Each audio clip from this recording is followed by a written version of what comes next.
Buenas hermanos, hermanas, gracias por estar aquí con nosotros, por escucharnos, por seguirnos. La Iglesia Católica Ecuménica de Cristo. Le damos la más cordial bienvenida. Mi nombre es Padre Luis Leiva y es un gusto de verdad saludarles. Soy miembro activo de la Iglesia Católica Ecuménica de Cristo y el objetivo de esta presentación es que podamos compartir juntos qué es la Iglesia Católica Ecuménica de Cristo. También nosotros la conocemos como la ISEC. ¿En qué creemos? ¿Cómo nos vemos dentro de la Iglesia Universal de Cristo? Y pues espero que esto pueda aclarar un poco las dudas sobre quiénes somos y en qué creemos. En el Evangelio de San Marcos, en el capítulo 9, versículos del 38 al 40, leemos: Juan le dijo a Jesús: Maestro,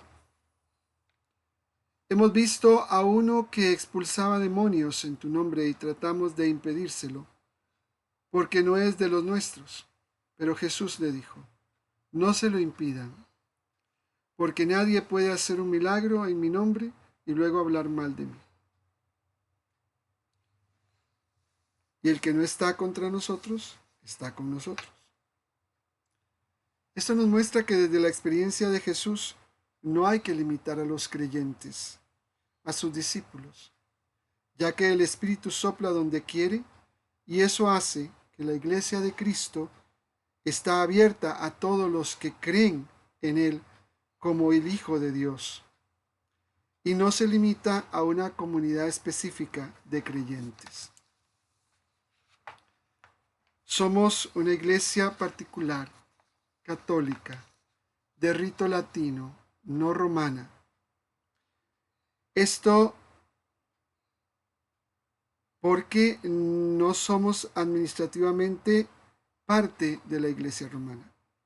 No nos administra la iglesia romana, somos una iglesia particular, independiente, en cuanto a nuestras decisiones administrativas, no en cuanto a nuestro ritual, porque el rito es el mismo, el rito latino. Estamos para servir a todos los que se sienten alejados de la iglesia. Creemos que la iglesia romana requiere de reformas, de modo que se busque la unidad en medio de la diversidad. Y creemos, por supuesto, en la Sagrada Escritura, en la tradición. Veneramos a María, veneramos a los santos como parte de nuestra historia de fe. La sucesión apostólica en todas las iglesias siempre es muy importante, porque la sucesión apostólica es lo que nos une a los apóstoles, ya que la sucesión apostólica no es otra cosa que la transmisión de la autoridad y la gracia por la imposición de manos. Esto hace posible que tengamos obispos, presbíteros y diáconos dentro de nuestra comunidad. Nuestra sucesión apostólica la hemos recibido principalmente de tres iglesias: de la Iglesia Católica Antigua con sede en Utrecht, en Holanda, de la Iglesia Ortodoxa Jacobita con sede en Antioquía y por supuesto de la Iglesia Católica Apostólica Romana con sede en Roma. Pero no son las únicas tres iglesias con las que compartimos sucesión apostólica. También compartimos sucesión apostólica con otras 19 iglesias a lo largo del mundo. Nuestra sucesión apostólica ha sido evaluada por un obispo romano y su dictamen fue que tenemos una sucesión apostólica válida, aunque para él, como obispo romano, es ilícita. Esto porque no ha sido administrada o aprobada por Roma. Sin embargo, para nosotros, por supuesto, es lícita porque formamos parte de la Iglesia Universal de Cristo y vivimos la experiencia de Cristo resucitado a través de la fe, a través de los sacramentos en comunidad. Los sacramentos a los que nosotros creemos, pues son los 7 sacramentos que Cristo nos ha dejado a través de su iglesia como mecanismos de gracia y de salvación. Creemos en el bautismo como celebración del nacimiento de la fe y que debería ser reconocido siempre el bautismo por todas las iglesias. No debería de pedir una iglesia que se repita el bautismo porque viene de otra iglesia, ya que el bautismo siempre es aquel anuncio inicial con el que Jesús nos mandó: ir por todo el mundo, prediquen el Evangelio y bautícenos en el nombre del Padre y del Hijo y del Espíritu Santo. La Eucaristía como celebración de fraternal, la confirmación como una celebración de la madurez cristiana y la reconciliación como el camino hacia el perdón fraternal.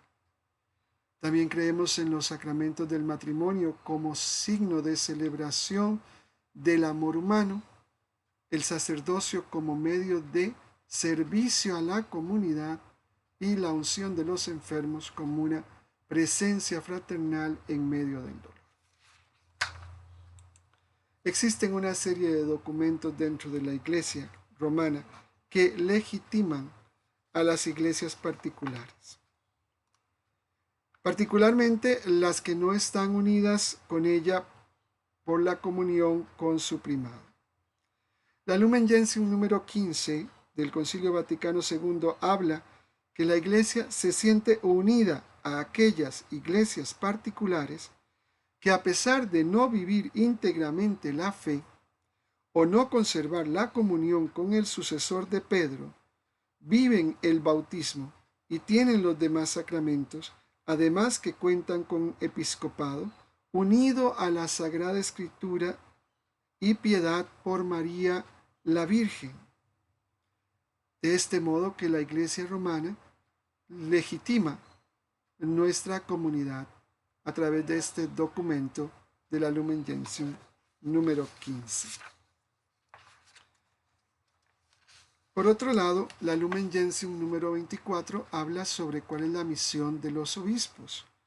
Para nosotros como Iglesia Católica Ecuménica, nuestra misión y la misión de los obispos es la de predicar el Evangelio a toda criatura, y muy particularmente para los obispos la misión de enseñar a todas las gentes.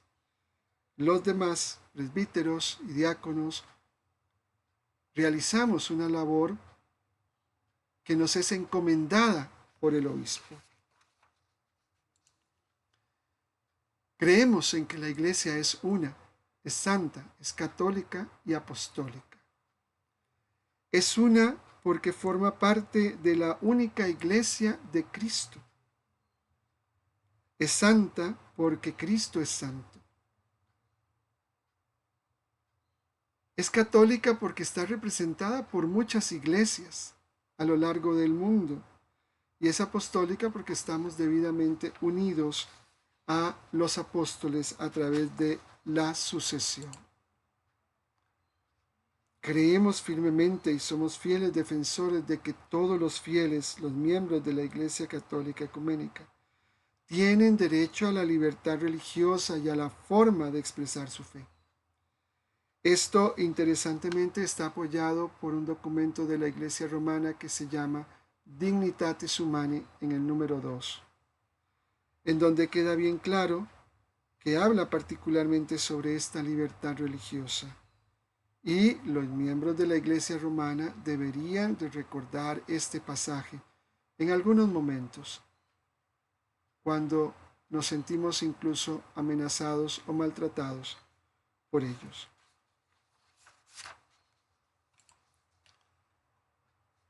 La Unitatis Redintegratio número 15 es importante, dado que nosotros tenemos sucesión apostólica con iglesias orientales, que nos demos cuenta que la Iglesia romana reconoce que, a pesar de estar separadas de ella, poseen verdaderos sacramentos y sucesión apostólica.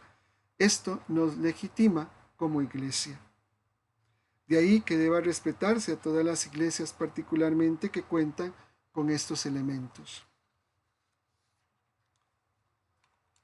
Para nosotros los laicos son muy importantes, porque el sentir de los fieles hace que la Iglesia camine por la senda de la fe inspirada por el Espíritu Santo. También creemos en la tradición, en la Sagrada Escritura, en la enseñanza de las iglesias a través de los tiempos. Y no rechazamos al primado romano, sino que pedimos que se vea como el primero entre pares, porque es un obispo con igual dignidad que todos los demás obispos. En lo que corresponde al espíritu de reforma que se ha ido generando a lo largo del tiempo, creemos que debe darse una opción individual al sacerdote para que decida casarse o vivir en el celibato. Que todos los bautizados formamos parte del cuerpo místico de Cristo.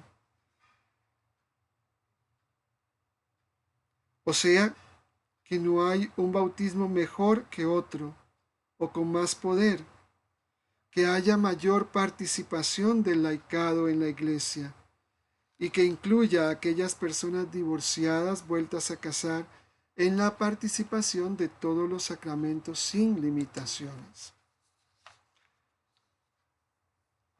Por otra parte, también creemos que debe haber una mayor autonomía entre las diócesis o iglesias particulares y sus obispos en cada región con relación a las sedes primarias.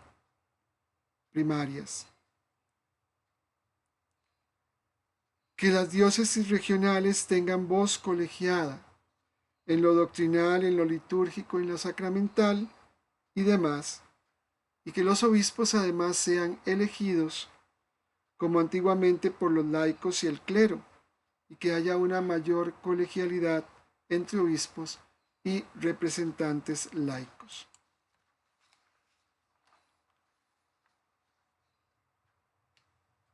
Siguiendo con este espíritu de reforma, está la importancia de la no discriminación, la atención a los más pobres, a los que claman por justicia, a los que les faltan sus derechos, que se dé una abolición de la excomunión, pues la salvación es para todos, y que se logre una mejor comunión de fe entre otros ritos católicos, que tengan sucesión apostólica y que compartan los mismos sacramentos.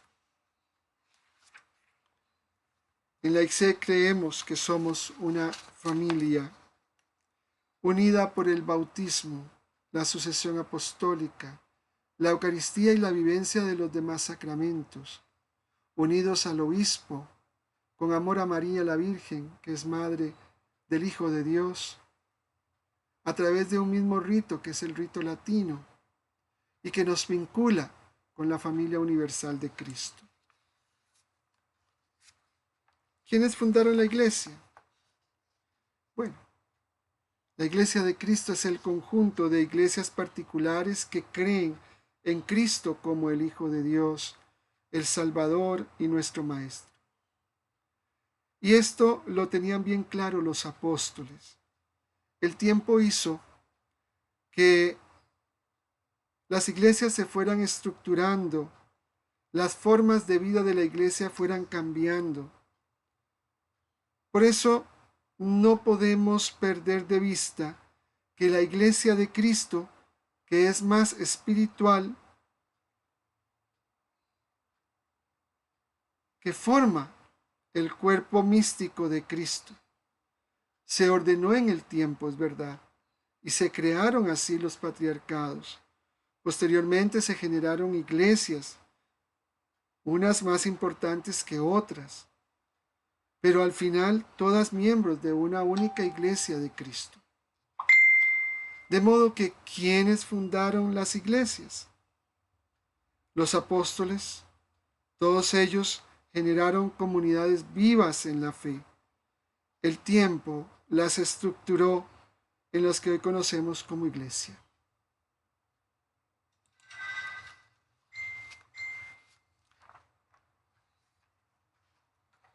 De modo muy significativo, siguiendo a la Nostra Aetate número 5, se debe respetar la fraternidad universal.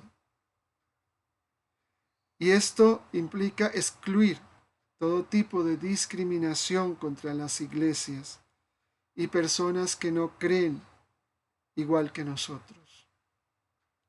Por el contrario, como miembros de la única iglesia de Cristo, debemos respetarnos y amarnos. Por otra parte, cuando un fiel de la iglesia romana me pregunta si puede participar en nuestras celebraciones, les recuerdo que el canon 844 del Código de Derecho Canónico Romano indica que se permite a los fieles recibir los sacramentos del ministro no católico, referidos con relación a los católicos romanos, por supuesto, ¿verdad? En aquellas iglesias donde los sacramentos sean válidos. Por otra parte, en el canon 923 indica que pueden participar en el sacrificio eucarístico y recibir la comunión en cualquier rito católico. Y el canon 991 afirma que los cristianos tienen el derecho a confesarse con el confesor legítimo aprobado que prefieran, aunque sea de otro rito. Además, el canon 383 le recuerda a la Iglesia romana que debe fomentar el ecumenismo. Esto es muy importante dentro del proceso de unidad en la diversidad.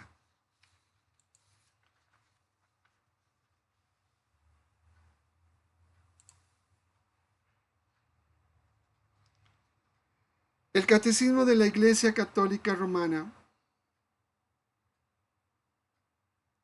en el número 819, afirma que el Espíritu se vale de estas iglesias, hablando de las iglesias particulares o comunidades eclesiales, como medios de salvación y por tanto favorecen la unidad católica, o sea, universal de los fieles. Y esto es importante porque todas las iglesias forman parte del cuerpo místico de Cristo. Así que podemos afirmar con San Ignacio de Antioquía, parafraseando su elocuencia, que en la Iglesia Católica Ecuménica de Cristo, la ISEC, confesamos la fe recta y completa. Tenemos una vida sacramental íntegra y un ministerio ordenado en la sucesión apostólica, y por tanto, allí está Cristo Jesús y está su iglesia.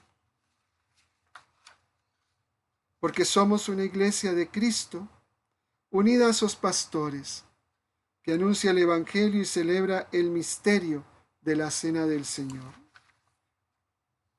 Por eso creemos en Jesucristo, que nos salva y purifica, que nos recuerda que los bienes materiales no pueden ser más importantes que los bienes espirituales, que cree en el significado de la confianza en Dios, de aceptar su mensaje libertador y reformador y seguirle fielmente como discípulos abiertos al testimonio de su amor para con todos y todas. Porque ser ISEC, ser miembro de la Iglesia Católica Ecuménica de Cristo, es ser discípulo de Cristo, seguidores por la palabra y por el testimonio. Como el Hijo conoce al Padre, y Él se lo da a conocer a los que quiere, vemos en Dios el amor por encima de la ley, que no pone fronteras de ninguna clase entre los seres humanos y que nos hace dignos en cuanto cristianos e hijos suyos y servidores de la humanidad. Porque todo ello nos lleva a la conversión, que debe ser un proceso de acercamiento al Dios compasivo y misericordioso, en constante actualización de la fe y de nuestro compromiso para con todos. Luchando contra el egoísmo, contra la opresión, la discriminación, por raza, por color, por nacionalidad, por género, por condición social, por religión, y luchando contra toda violencia y sus formas, de modo que nos volvamos hacia Dios en un esfuerzo por ser perfectos como nuestro Padre es perfecto, cambiando nuestra manera de pensar, cambiando nuestro corazón, muriendo al pasado y construyendo una nueva vida. ¿Que hay ataques por parte de la Iglesia romana? Pues sí. Pero debemos ser respetuosos, nos ha dicho nuestro primado, de todos y cada uno. Porque debemos, como Isaac, entender que somos hijos de Dios y debemos respetar a todos sus hijos, sea cual sea su profesión de fe, su forma de vivirla en la comunidad en que la viva. Jesús fue condenado a muerte. Por verlo como un reformador, no es de extrañarnos que pase con los que van en contra de lo que se ha aceptado como normal desde hace mucho tiempo. Por eso, hermanos, creemos que Jesucristo mismo fue un reformador en sus tiempos, y cuando enfrenta a los sacerdotes del Sanedrín y refuta sus antiguas leyes y costumbres, con el afán de reformarlas, todo esto lo lleva a cabo en el centro mismo de la religión judía, y nosotros continuamos creyendo que la reforma es importante. Muchas gracias a todos y a todas. Yo estoy a la orden. Pueden seguirme a través del Facebook. Ahí está en la foto que aparece y el nombre, Luis Leiva. Espero que esto sirva para entender mejor a la Iglesia Católica Ecuménica. Estoy a la orden, cualquier cosa, a través del Messenger. Nos volvemos a encontrar y nos volvemos a ver. Que Dios los bendiga en el nombre del Padre, del Hijo y del Espíritu Santo. Amén.